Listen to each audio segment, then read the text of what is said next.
From BLC Studios in Mankato, Minnesota, this is the Maverick Hockey Live podcast, presented by Dunkin. With your host, Shane Frederick. Welcome to the Maverick Hockey Live podcast, presented by Dunkin. My name is Shane Frederick. I'm the host of the show, and joining me today is Nathan Smith from the Minnesota State hockey team. How you doing today, Nathan? I'm good. Thanks for having me. Absolutely. Thanks for being here. First of all, I guess we got to get this right out of the way. Congratulations this week. You were named CCHA Preseason Player of the Week. I'm going to get that wrong all season long. I feel like I will too. Yeah. So CCHA Preseason Player of the Year. Congratulations on that. Did that come as a bit of a surprise to you, or what did you think when you heard that you were getting that preseason award? Yeah, a little bit. I kind of forgot they do the preseason stuff, so I wasn't really expecting anything to come out. But it's nice to be recognized by other coaches in the league. I think it's pretty obvious that there's a lot of credit that should go to all my teammates and everything like that for, setting me up with success and stuff like that. So there's obviously a lot of work to do still. Needs to be backed up. It doesn't just, come like that. It's not easy. So well, it's a lot of work to be done still. Right. And it's one of those things too, I as a person who used to vote on that or the media poll or conduct a media poll, they're fun and fans like them, and I'm sure players like them to some degree.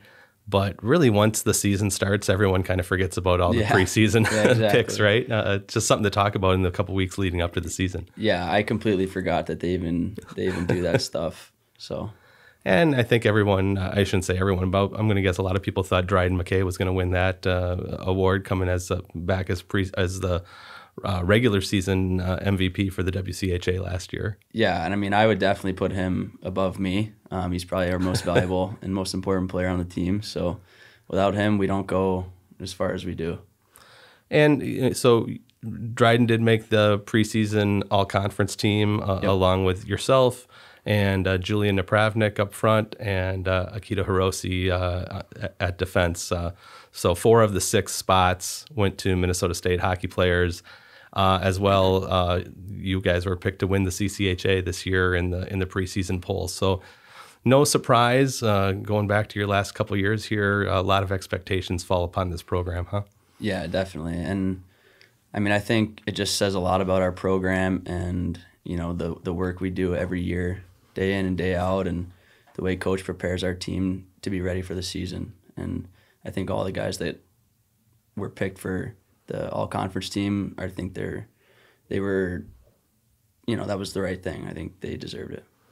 So, again, we're here with Nathan Smith. He's a junior forward, had 25 points last year, second on the team, 9 goals, 16 assists. Had a really strong NCAA tournament with 4 goals in the 3 games, including 2 in the national semifinal, which unfortunately you guys lost to St. Cloud State. But I'm sure that has a lot to do with you getting this preseason award as players, coaches, media, whoever. I know it's the coaches who vote, but for people who are kind of looking at what Minnesota State's going to do this year, they're going to see how your season ended last year. And, the last few weeks were really strong for you. What do you think? Did you feel like you got better as the season went on yourself and had to have that strong postseason? Yeah, I think as the season goes on, I just find my rhythm and, things start to flow and you get your lines all set and who you like to play with and get good chemistry with everybody. And I think for us, it was just clicking at the right time.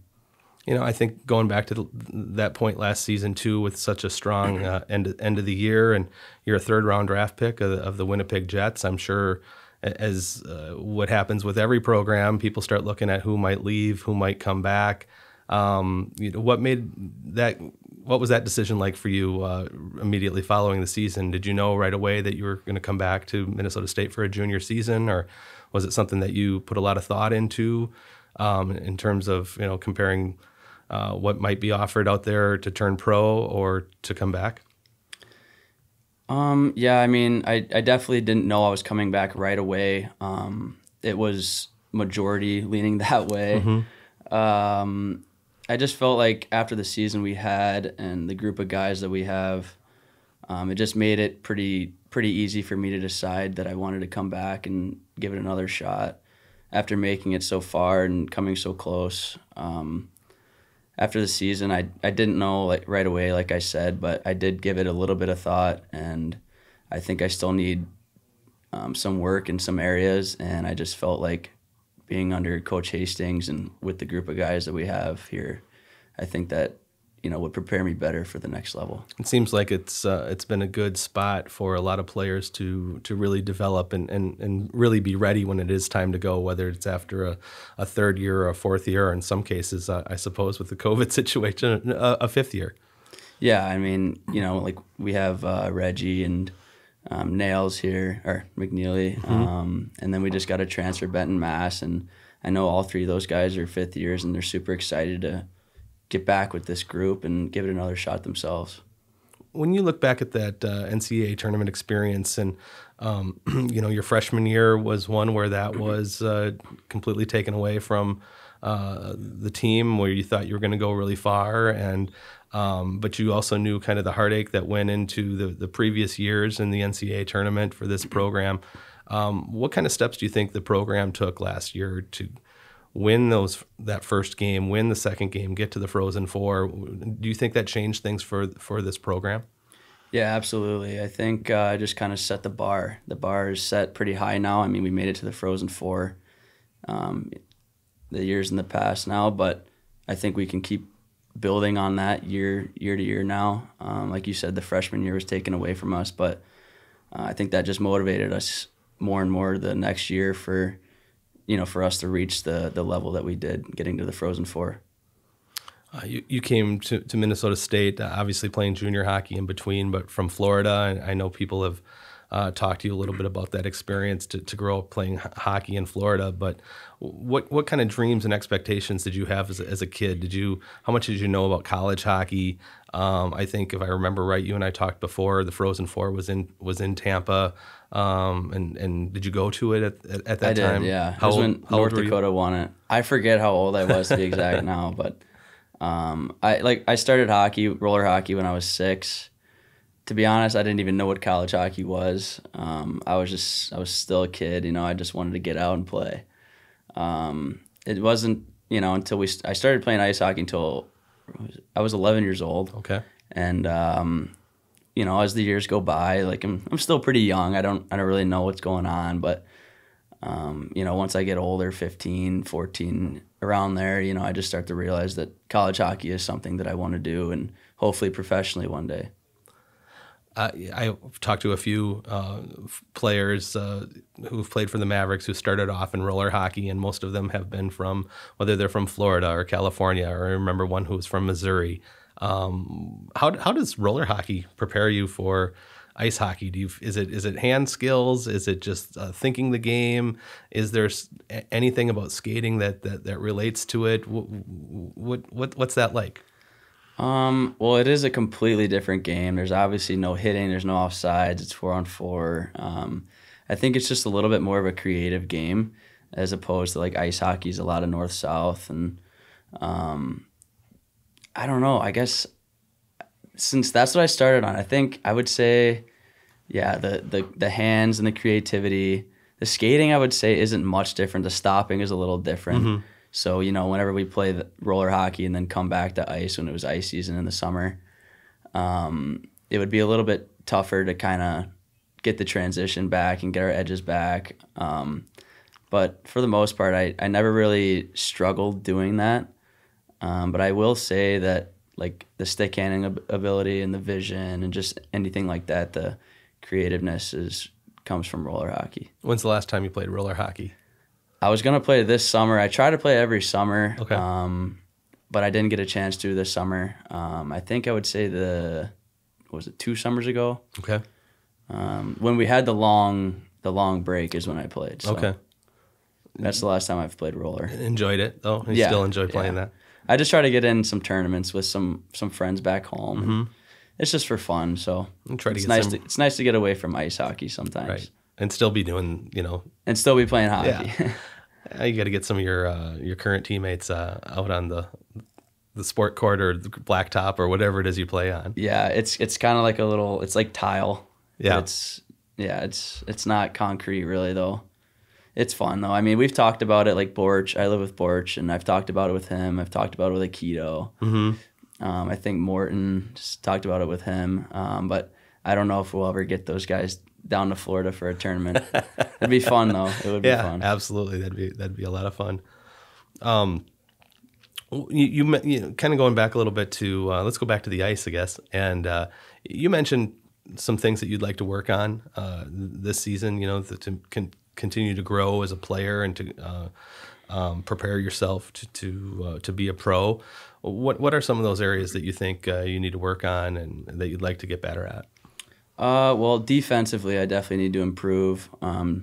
Just work on defending with my stick, keeping guys on the outside, being hard to play against, and just scoring more 5-on-5. I've produced a decent amount on the power play last year and not enough on 5-on-5. So I'd like to improve in both those areas. Yeah, you were one of the top scorers in the WCHA on the power play last year, I believe, and it's got to be fun to be on the power play. But it seems, as everyone knows, if you can score 5-on-5, that becomes such a key factor for a team, right? Because so many goals are scored in the special team situations. Yeah, exactly. I mean, it's nice to always capitalize, and you always want to on the special teams. And if it's a tight game, maybe you get one power play a game, and that could be the difference. But scoring on 5-on-5, like you said, is very important too.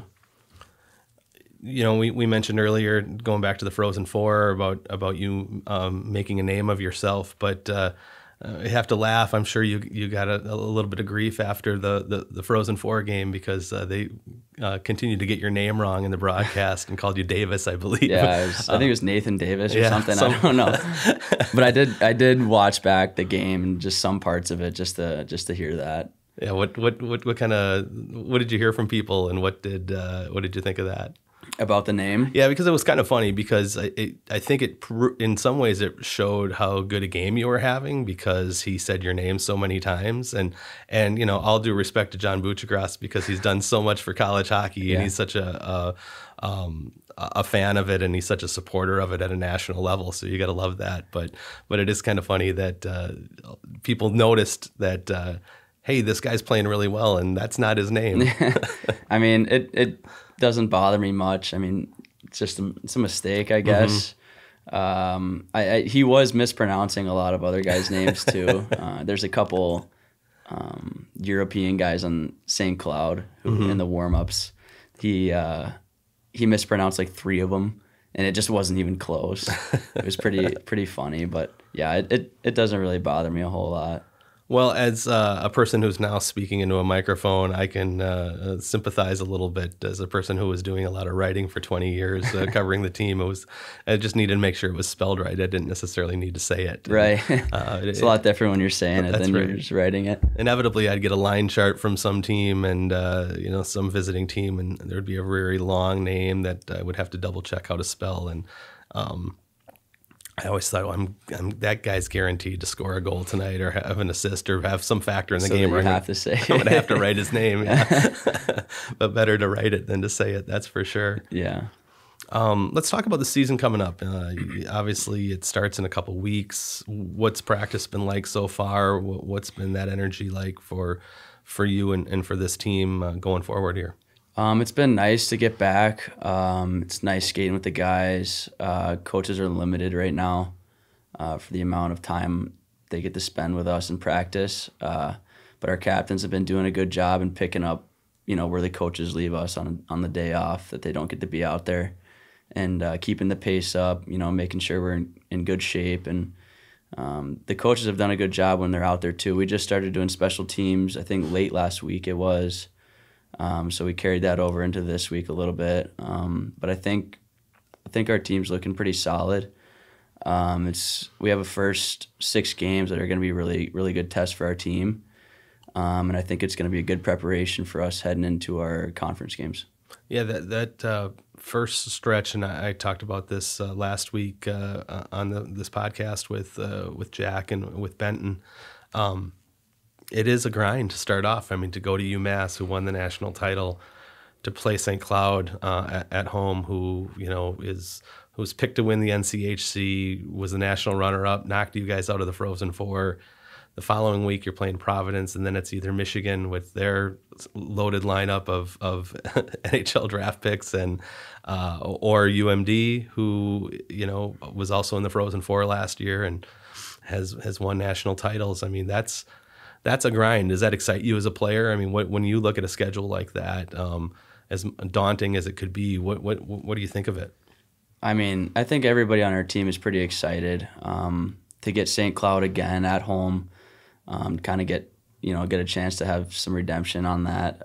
But I think everybody likes to play the best teams, and obviously you don't get much better than the national championships and the runner-up for your first 2 weekends. And then, like you said, Michigan's got all the draft picks, and UMD is just notorious for always being good every year, and they're well coached. So, like I said, I think everybody on the team is excited to get the season started and for our first 6 games. Yeah, it should be pretty exciting for everybody to watch and be able to see those games. And on the flip side, I mean, you guys, you're right there in the Frozen Four. I mean, to have those 4 teams all playing each other in some form or another over the first couple of weeks of the season. I mean, if you're a person who's marketing the sport of college hockey, I mean, it really gets no better than that. It seems hopefully that does a lot to kind of boost the game even more. Yeah, exactly. And like I said, it's gonna be a battle. It's gonna be hard. It's not gonna be easy. But we just need to make sure we're prepared for that these next couple weeks here we have for practice. And then you go into the conference season after that, and the conference. You guys were not the unanimous pick to win the CCHA, so that lends me to believe that there's some expectations that things might be a little tighter. An 8-team league, it's a little bit different. Some teams that haven't been there in the conference before aren't there anymore. It's a little bit of a tougher schedule within your league, it seems.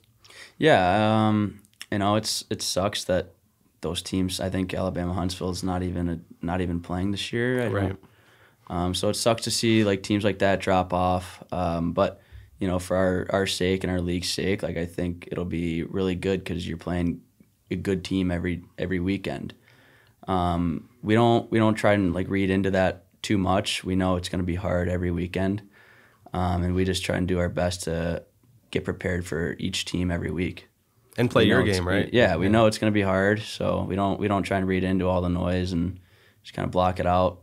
Just play, really.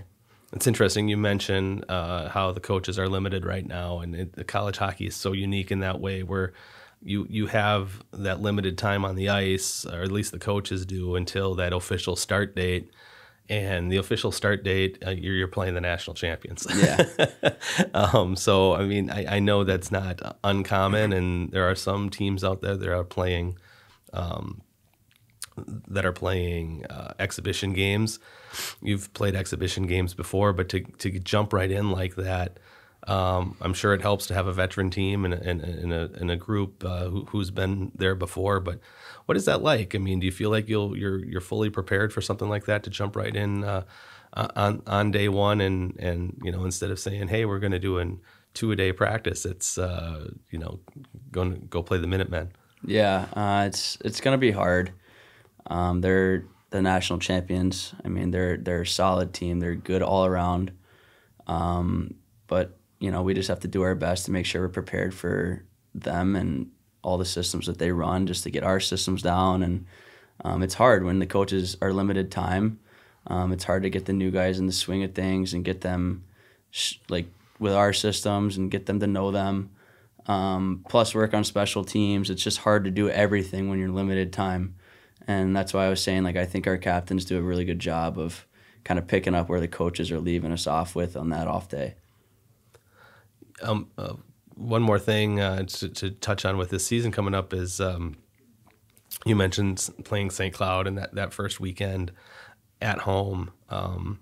You're going to have a full house that weekend, especially playing a team like St. Cloud. And I know last year you had a lot of games with little to no fans, and some with, I think at most was 25%. What kind of excitement level is there to be the opportunity to play in a full arena downtown Mankato. I think a lot of the guys kind of forgot what it feels like going the whole year, and I think at the start we didn't have any, and then it went up to like 250, which we were like, holy crap, it feels like there's a ton of people in here. But really there's just none almost. So I think a lot of guys are really excited to see the building and the atmosphere of the rink, and because the freshmen haven't even seen it, and the sophomores this year haven't seen it either. So right. I think it might be a little bit like they might be a little nervous probably with everybody and all the noise, but I think we'll get used to it pretty quick. Yeah, and do you have some memories of your first year here playing and having a couple games like that where the crowd really excited you, and it was a fun atmosphere to be in front of? Yeah, I actually didn't play the first weekend. My freshman year was ASU, but that weekend was pretty packed. But I'll never forget my first college games, which is the North Dakota weekend. I'm pretty sure it was sold out then. Mm-hmm. Even they had a bunch of fans there. I know they travel pretty well. But that weekend was really fun. Yeah, that was a great weekend of college hockey, and I remember sitting in the press box next to the beat writer Brad Schlossman from North Dakota, and both of us thinking that come the end of the year we're going to see these two teams in the Frozen Four. I think we would have too if COVID hadn't wiped out the playoffs. Yeah, I think so too. They had an unbelievable team, and I think we did too. Mm-hmm. I think we definitely could have done a lot of damage that year. So it's pretty unfortunate that COVID ended that season. Yeah. Well, hopefully it holds off this year, and we're back to full crowds, full season, full year. Yeah, hopefully, because I'm not sure like how many more weekends we can have. Are we playing? Are we not playing? It's just kind of a pain, and it got old a little bit. But I'm hoping there's no troubles with that and full crowd, like you said. Well, let's hope. Well, Nathan Smith, thank you so much for being part of the podcast today, and best of luck this season, and congratulations on the award again. And thank you. Really appreciate it. So. Yep, thanks for having me. You're welcome. And that's the Maverick Hockey Live podcast presented by Dunkin. I'm Shane Frederick. He's Nathan Smith. We'll see you later on.